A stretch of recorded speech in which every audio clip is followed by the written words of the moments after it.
I just can spend hours looking into a tank. It's just so relaxing. Well, I've got lots of hobbies. My wife probably calls them obsessions. Exploring and finding different types of fish is a big part of what I do. You can create an entire little village of creatures that live peacefully together in a glass box in your house.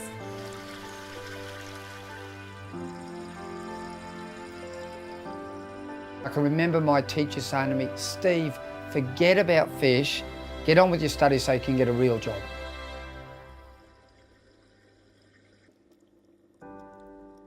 As a child, I wasn't aware of it, but I had a form of leukemia, and the doctors had told my parents it was unlikely I would live long.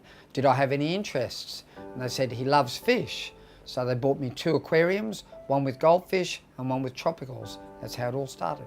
I started life as an army officer. I was a helicopter pilot and flying instructor for 25 years in the army. I really started as a big fish fisherman. I fished competitively for bass and bream and trout. One day I went on a trip to Darwin, and my brother said to me, "Hey, while you're up there, go and visit this mate of mine called Dave Wilson.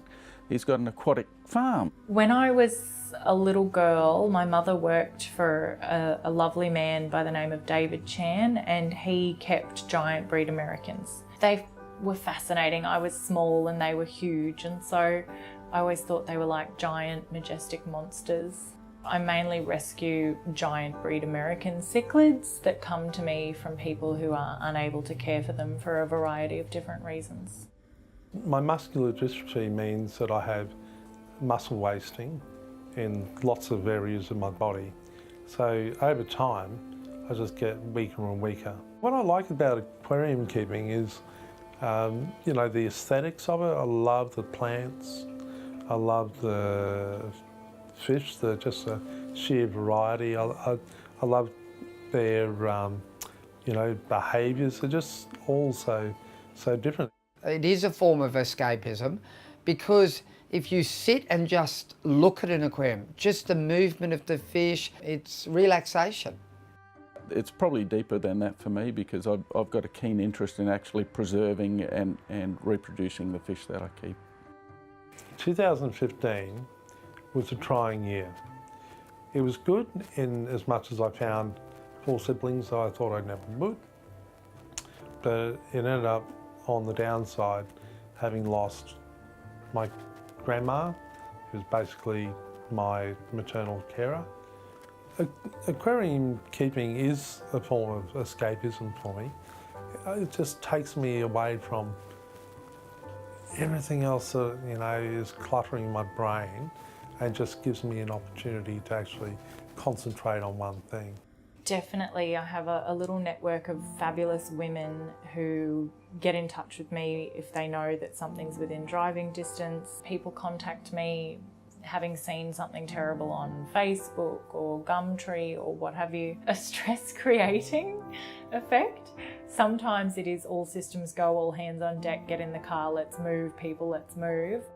And quite often we go as a group, because it's not always safe to turn up on people's premises alone.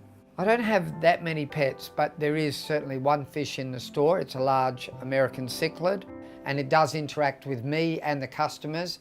I'll be sitting at the counter and it'll hit the cover glasses at the top, and it makes a terrific bang. I think if we're going to keep any animal, we have a responsibility to nurture that animal. Yeah, I guess I am a natural nurturer. It would be difficult for me to actually pass something up that's sick or injured or not doing well, and I guess for me that's where my enthusiasm in collecting fish that are endangered or vulnerable. For example, the honey blue eye, it's my mission in life to save it from extinction.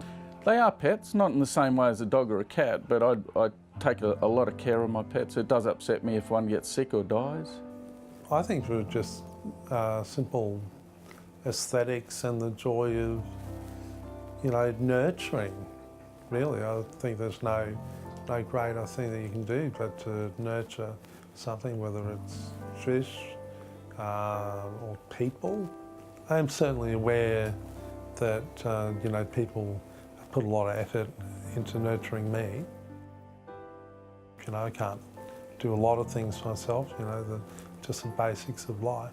And I think that that sort of gives me an appreciation of, you know, what the fish receive. I rescue animals 365 days a year. I have taken on emaciated dogs on Christmas Eve. I am very nurturing with friends and pets and everything but children, yes.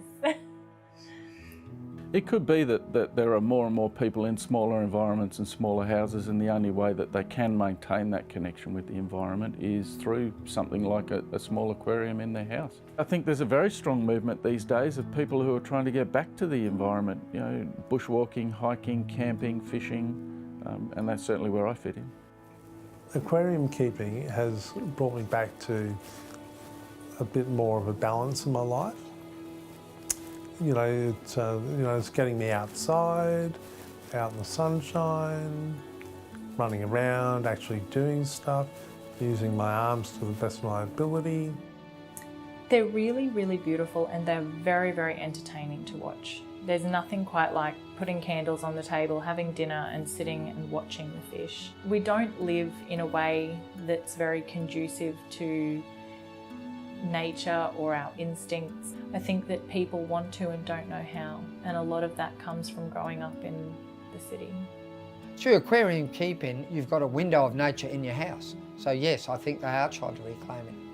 I guess a bit like David Attenborough, he is still going strong, and he seems to have the same passion he had when he was younger. My passion is for fish, and I hope I always retain that passion.